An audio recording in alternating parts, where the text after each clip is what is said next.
Ooga booga!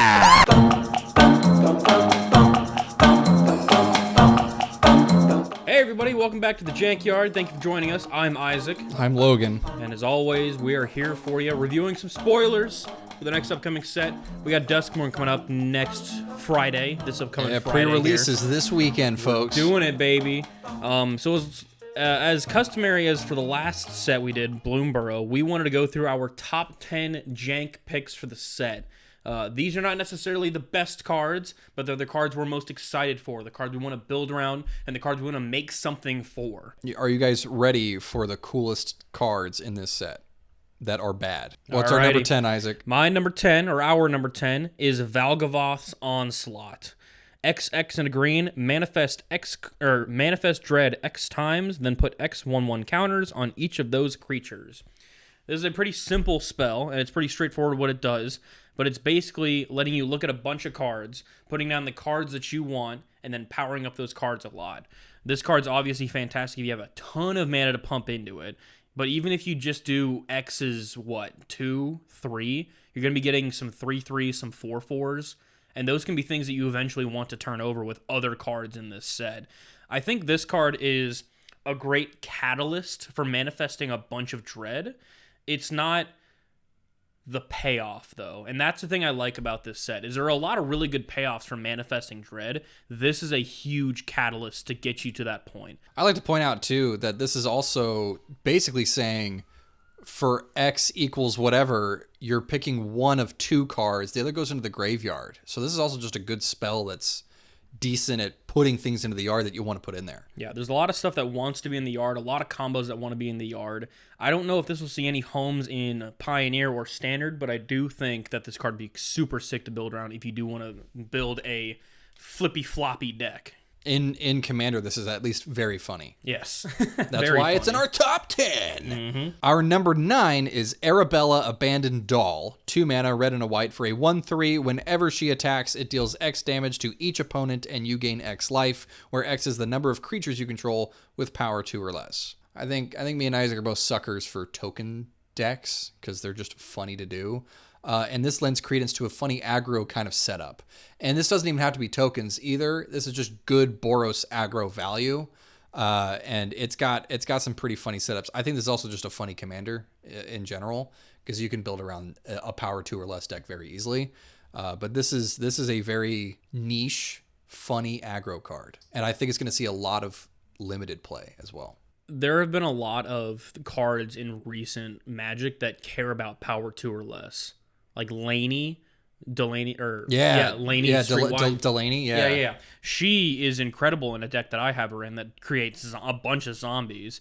But even with this card, doing that ability twice could get you a pretty solid life swing right there. At our number 8 spot, we had to pick a Leyline because there's 5 new ones with this. Sorry, 4 new ones. And another reprint of Leyline of the Void. Because we needed more of them. Our number 8 pick is Leyline of Transformation. It's got the sample Leyline text. If it's in your opening hand, put it on the battlefield. As Leyline of Transformation enters, choose a creature type. Creatures you control are the chosen type in addition to their other types. The same is true for creature spells you control and creature cards you own that aren't on the battlefield.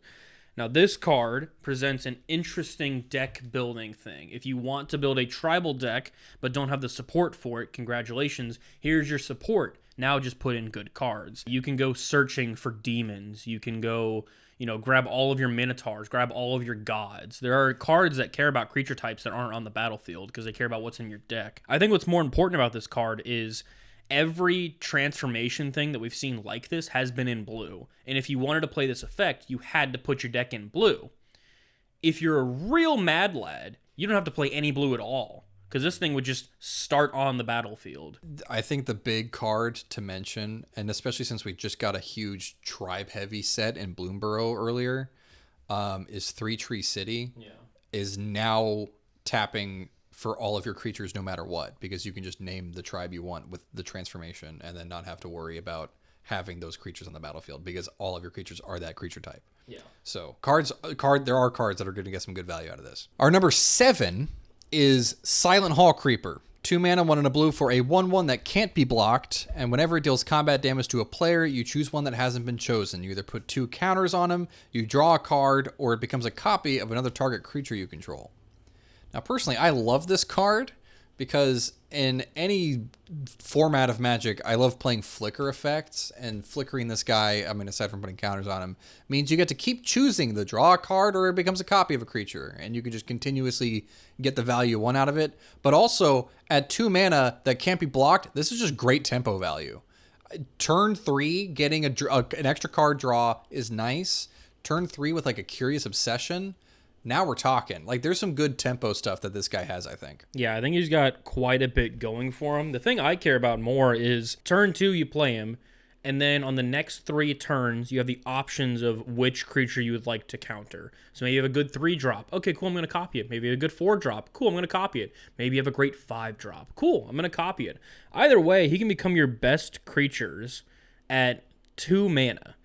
Most of the time when we see a copy a creature spell, it's going to be 3-4 mana. A lot of the Quintorius combo stuff is 3 or 4 mana. 2 mana is a little unheard of in Pioneer, so I'm very curious to see what decks will make this work. At number 6, we've got the Jolly Balloon Man. 1/4 that's got haste. For 1 and tap it, create a token that's a copy of another target creature you control, except it's a 1/1 red balloon creature in addition to its other types, in addition to its other colors and types. It has flying and haste. Sacrificed at the beginning of the next end step. Activate only as a sorcery. Basically, you are copying your best creature and swinging in with it because it's a little flying head. He's got quite a bit going for him. He can obviously, copy your thing, swing in, do your damage that you want. I think there are some creatures that this guy definitely does care about. Anything that's going to deal combat damage, because the flying and haste, it gets around a lot of stuff. I genuinely love this for a couple of very small reasons. It itself has haste. It does. So you're not going to see any problems of dropping this turn 4 and immediately copying something. It sacrifices the creature at the end of the turn. It doesn't exile it, which means that sacrifice decks now think this is really cool. Also, and the last thing is, if you want to run a Kiki-Jiki commander deck, just run this guy, and now you're in 2 colors, and you have more to work with. All right, we've hit the top 5. Our number 5 is Winter Misanthropic Guide. 4 mana in Jund colors, a 3/4 with Ward 2. At the beginning of your upkeep, each player draws 2 cards. Delirium. As long as there are 4 or more card types among cards in your graveyard, each opponent's maximum hand size is equal to 7 minus the number of those card types. This is just a really annoying Jund commander. Like, if I sat at a table and someone was like, yeah, so I'm going to pull out Winter, I'd be like, oh. Ward 2 on this guy is a spit in the face. I hate that so much. Just a little extra annoying. Oh, God. I'm curious how fast you could get the opponent to get rid of their hand. If you have to discard your hand at the end of turn down to 3 cards, 2 cards, yeah, you're going to hate the other player across the table. Well, take the assumption, too, that they draw their cards on your upkeep. It's not at the beginning of each player's upkeep that player draws 2 cards. It's at the beginning of your upkeep, everybody draws 2 cards. Yeah. So you control the tempo of the game. They only get the cards when you take a turn. Yeah. Which means if you're already playing discard, they just get rid of those cards anyways. Mm-hmm. Instant speed removal is a problem, but it always is. So I think this guy has some funny setups. Yeah. Number 4, the Roller Crusher Ride. I'm excited about this card. It's got Delirium on it. If a source you control would deal non-combat damage to a permanent or player while there are 4 or more card types among cards in your graveyard, it deals double that damage instead. Pretty simple. It's another double damage spell.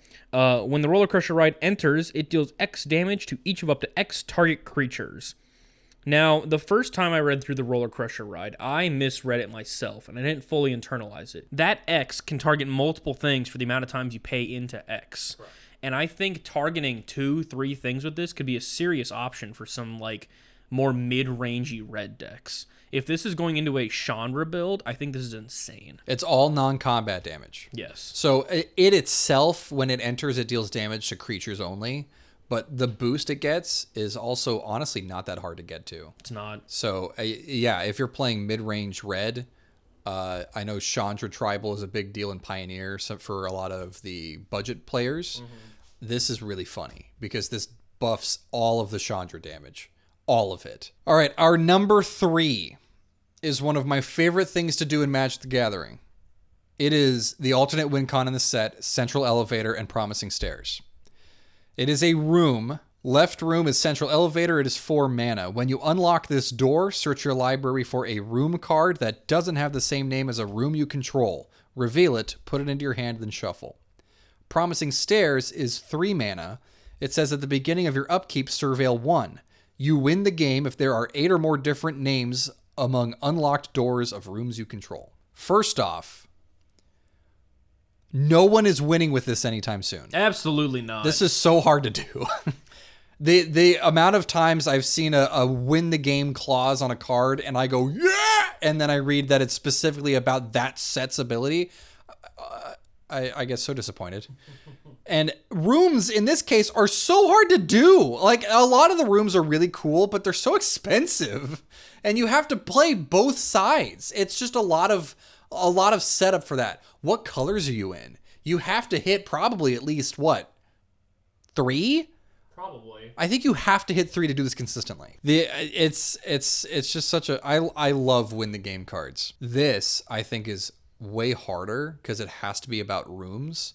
But I still think there's some ways you can do this. And this is probably gonna... I'm thinking Jeskai. I think Jeskai colors are gonna be the best for this. But it's gonna take a lot of finessing. Obviously, the alt win con is like the main attraction piece here. But even if you don't focus on that, both sides of it are still pretty good. That being said, I love me my win the game cards. I'm going to try to make this work at least a little bit. Yeah. At our number 2 slot, this one was revealed pretty early on in spoiler season, even before spoiler season started. It is Cursed Recording. Whenever you cast an instant or sorcery spell, put a time counter on Cursed Recording. Then, if there are 7 or more time counters on it, remove those counters and it deals 20 damage to you. You can tap it, and when you cast your next instant or sorcery spell this turn, copy that spell. You may choose new targets for the copy. This card is super weird because it wants you to keep playing instants and sorceries, but only a little bit. So you have to find that balance of what are the good instant and sorceries I want to cast that I can copy, and also, am I going to be okay by the time I cast my 6th one? Initially, I just thought of like red-green ramp and copying like ramped spells. Yeah. And doing that. But yeah, I think this is also like there's so many avenues you can take this. Mono red burn could use this. Well, at 4 mana, you're probably not wanting to cast a 4 mana artifact that does nothing. But still, there's a few deck types I think that this is really funny. Yeah, I think the main thing that this cares about though is the value spells that you play with it. For sure. You're not wanting to be a spell slinger, because if you're a spell slinger, you're gonna kill yourself that much faster. Right. Unless it's what you want, in which case go for it, buddy. We've reached our number 1 jank card for Duskmourn. Our number 1 is Kona Rescue Beastie. 4 mana 4/3 with survival. At the beginning of your second main phase, if Kona is tapped, you may put a permanent card from your hand onto the battlefield. It's not just creatures. Like initially I was like, oh yeah, I'm going to put a World Spine where I'm going to play. And that's still really good, but it's all permanents. You could put Omniscience, you could put down Portal to Phyrexia, any huge thing that just wins you the game if it stays on the battlefield long enough is all a target for this thing. Can I point out the one thing that I know you haven't thought of? Okay.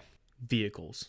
Yeah, you can crew her, then she doesn't have to worry about attacking. Turn 1 elf, turn 2 vehicle, turn 3 her, crew. Second immediately main get big the permanent. thing. Oh, you've got vehicles. You've also just got like any decent tap this creature to do this. Oh yeah. Springleaf Drum or Satonal Stalwart can both tap down Kona without having to worry about a haste. But I'm very interested to see if there will be like a mid-range deck that uses her to put in like an 8-drop. Well, that's what I was thinking. This could also just be decent in a basic mid-range list where you're getting an extra creature on the field. And that does it. That's our top 10. That's it. That's the top 10 jank Duskmourn cards. If there's any that we missed, please let us know in the comments below. Obviously, 10 cards across a whole 300 card set isn't going to cover everything, but I'm really curious, what decks are you guys going to build? What's something that's going to slot directly into your jank deck? What's that one piece that you've been looking for that's here right now? We could probably name 5 more each of us of just fun cards in this set. This is a fun set. This is a good looking set. Thank you guys for watching. Really appreciate you.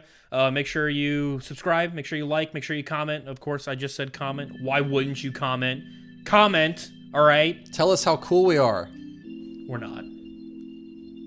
Check us out on TikTok. Check us out on Instagram. Check us out on YouTube Shorts. We got a lot of content coming up. We got a few more things coming out before Duskmourn comes out.